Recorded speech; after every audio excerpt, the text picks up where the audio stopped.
The following is the version after changing the name of the mountain pig to William in the story you requested. When William and I were in high school, all hiding in a corner of the school and smoking. But once I was caught by the instructor. Since then, the instructor often stared at us. Then we went shopping in the city one night. Suddenly my mouth itchy. I had to go to a nearby park to smoke. But it just so happened that the instructor was walking and exercising there. As a result, he saw us hiding in a corner. William and I at the time. Suddenly I heard the instructor calling the names of the two of us in the back. It's too late to throw away the cigarette at this time. I saw the instructor standing in the park aisle with his hands in his pockets. Then call us out. When we stood in front of him, he still looked at where we were standing and said, come out, don't hide anymore." Then I looked back and asked who was in us. Want us to call him out? Our Muslim officials are only the two of us. The instructor didn't believe it. Said he had seen it all. And warned us that if he finds us, we will be dead.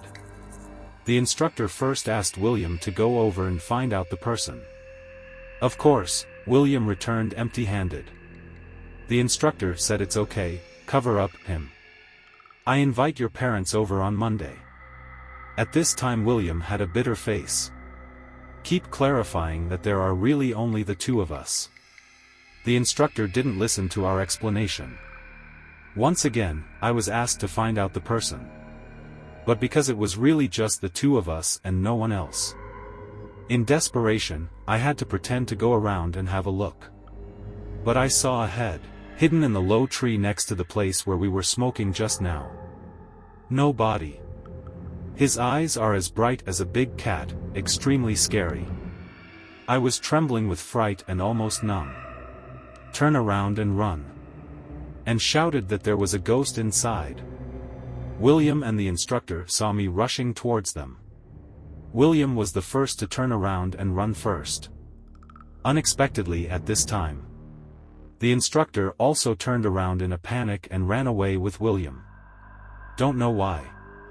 I was more dumbfounded than scared when I saw this scene. After we ran a distance, the instructor stopped suddenly. Ashamed and pretending to be calm, he stammered and repeated. What? What's the situation? Why do you want to run? It's a mess. Want to scare me, don't you? I will reply to him right away, no. I really saw it. When the instructor heard me say that, he told us to leave quickly. And take us out of the park. Monday morning. When we saw the instructor at school. His face is quite pale and he walks a little absent-minded. A few times I almost fell when I kicked something or stepped on the air. William and I both think he may be sick. Just ran forward and asked him if he wanted to help. He hurriedly replied that it's okay. It's just that I didn't rest enough last night. And left. But William and I are very worried about him like this. Although the instructor is a serious person in school. But he has a good heart and is friends with the students, unless the student is really excessive. Otherwise, he would never really invite parents to school. When you exercise outside of physical education class. I also saw him sitting alone in the auditorium of the playground, covering his head. It's like enduring great pain. Sometimes I talk to myself. Even though we called him loudly on the playground. He didn't respond. At the same time, we also found that he is getting more and more mysterious. Usually after school time. You can still see him patrolling around the school. But he has left in a hurry since that day, as if there is something important to do first. Do not communicate with other teachers. After a few days like this, a few of our friends got together to discuss this matter. Everyone also raised the abnormal behavior of the instructor one after another. Some people said that in the past few days, he saw the instructor show up at the school at night. Walking around the playground like a lost soul. I think maybe it's just his exercise habits. Others said that the teacher would sit alone on the sidewalk near the school, looking up at the moon without a god, but maybe it's because he has something on his mind. What's even more strange is that someone witnessed the instructor burning paper money in the park. When I learned the news, driven by curiosity, I decided to secretly follow and observe the instructor with William at night. We hid in the corner of the school playground that night. Wait until the instructor appears. I saw him walking around on the playground alone. It does look like it's exercising, but he was carrying a bag of items in his hand. I think maybe it's paper money.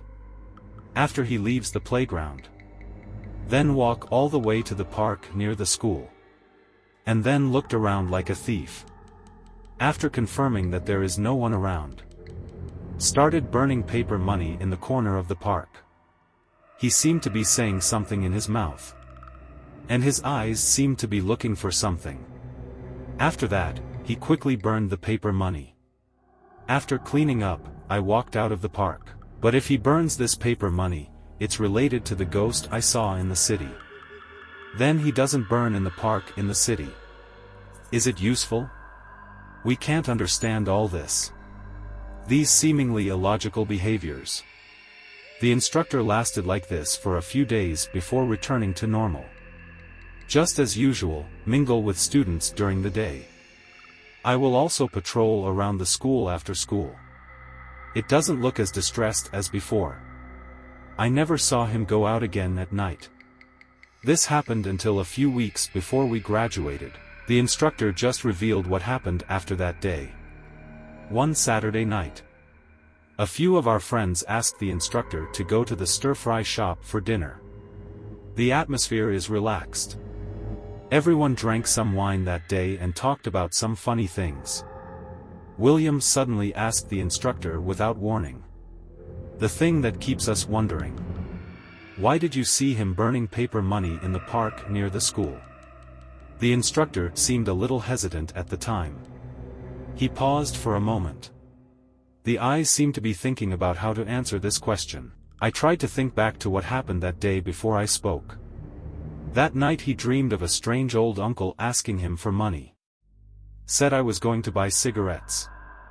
The instructor wanted to say that this was just accidentally dreamed of, right? So I ignored it. But the next day I had the same dream again. The strange old uncle entered his dream again. Tell the instructor to go to the park near the school at night to burn money for him. Then the instructor woke up. Then he felt his foot being pulled. He said it felt weird, it didn't seem like he was really caught, but obviously it was really pulled. He was scared at the time. Unexpectedly, he really ran to the park to burn paper money the next day. At night, the old uncle appeared in his dream again. Nodded with a smile to express satisfaction. The last time the instructor dreamed of that old uncle. The old uncle told him that he didn't need to burn anymore, so he turned and left. After disappearing, what the instructor saw immediately was where I saw my skull that day. Then he woke up. But why didn't I dream of it? Why didn't the old uncle come to me?